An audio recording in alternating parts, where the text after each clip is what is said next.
Hello friends, today I'm going to show you how to make a servo powered car which can be used for driving around in FPV or in third person view so you can have fun driving around while it is too cold to go out in winters.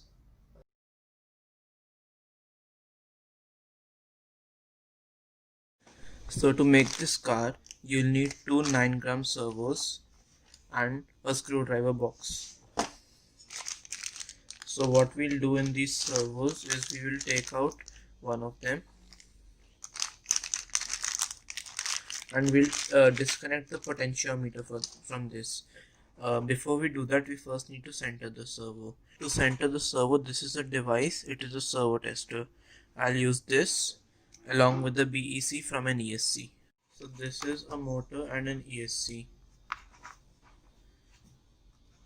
This ESC has a built-in battery eliminator circuit which will give us 5 volts on this wire.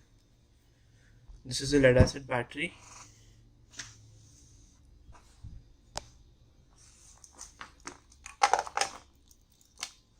So I'll take this wire from the ESC and I'll connect it to the power like this.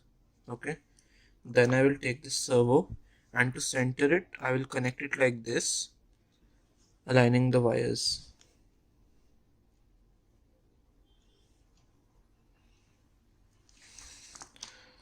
Now as soon as I give it 12 the battery voltage, it should start, and I'll show you how to center the servo. So right now if I press the button once, it is centered. Now I take out the servo. Now we can remove the BEC.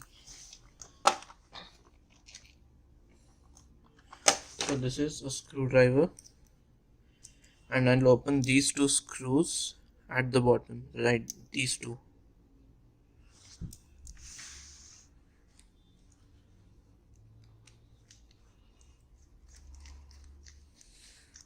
These are long screws and be sure not to lose them because you will not be able to find these anywhere other than in these servos.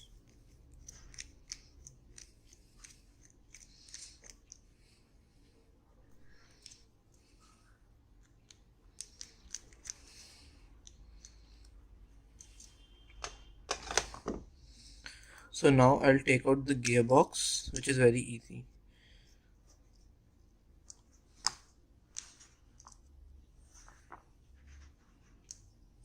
Like this. So now there's the potentiometer here.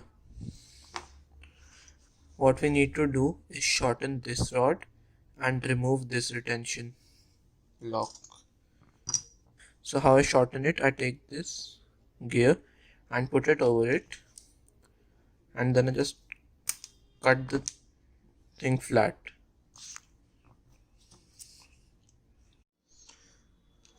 So now this has been shortened. I can take this gear off, and now I will cut a retention lock on this. So I'll take my scissors and start cutting this slowly. Be sure not to hurt yourself, these gears are very small in size.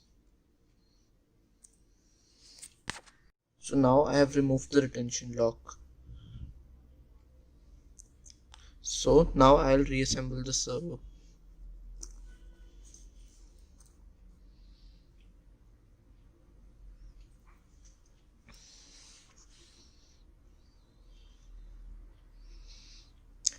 Just make sure that this rod does not go to the potentiometer.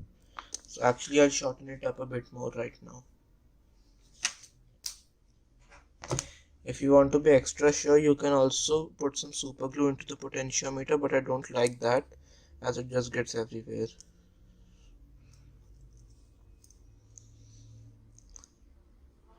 So in some servos this is a metal rod, and in that you can cut this rod out with a Dremel tool.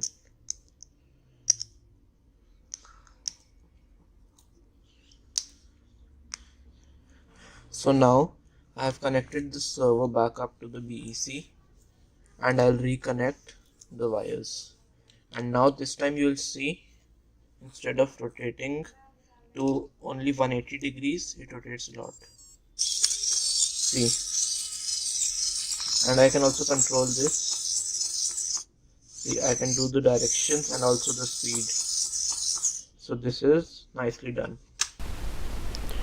Remember to tighten the screws back, or else the gear assembly might fall off when you are using it over time. So here you can see me tightening the screws.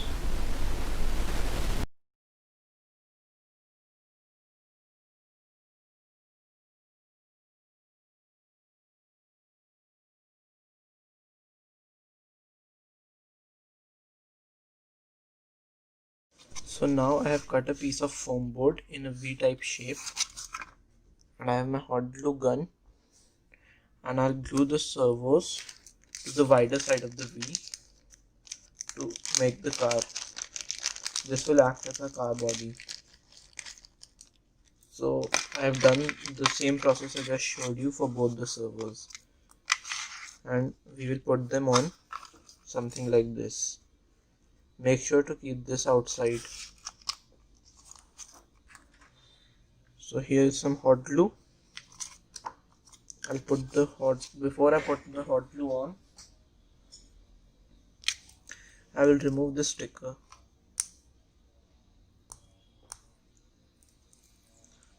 Okay, so now I've removed the sticker, and this has some hot glue on top of it.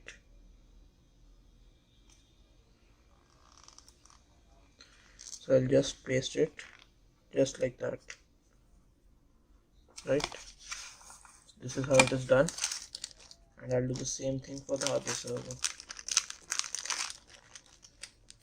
So this servo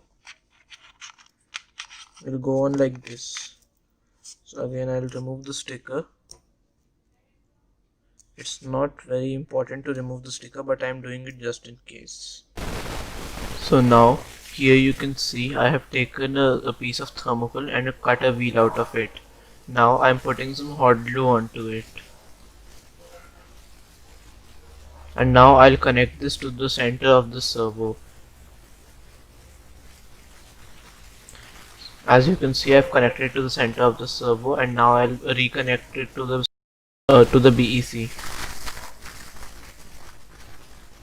Right now the wheels will spin in opposite directions because we do not have a radio right now which will make them spin in opposite directions to each other, making them spin in the correct direction. So as you can see, currently it is spinning in the opposite direction. So now I will configure this transmitter.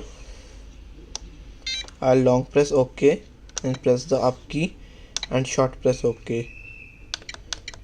Now I'll go to L1. I'll press OK, and L1 by default would be off. I'll turn it on and long press cancel to save. Then I'll go up into the display, and as you can see, this moves both of them. You will probably need to do some reversing.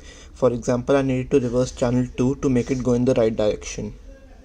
Long press cancel to save, press cancel twice to go back into the main menu. So now I have connected a 5V 3A UBEC into the throttle channel of this, and these are the input wires for the UBEC. I'll probably be attaching a connector on it, but for testing purposes I can just lay the battery on it like this. So now let's test it. So firstly, turn on the transmitter. So now I have connected the battery to it, and now as you can see, when I move it, it will start moving.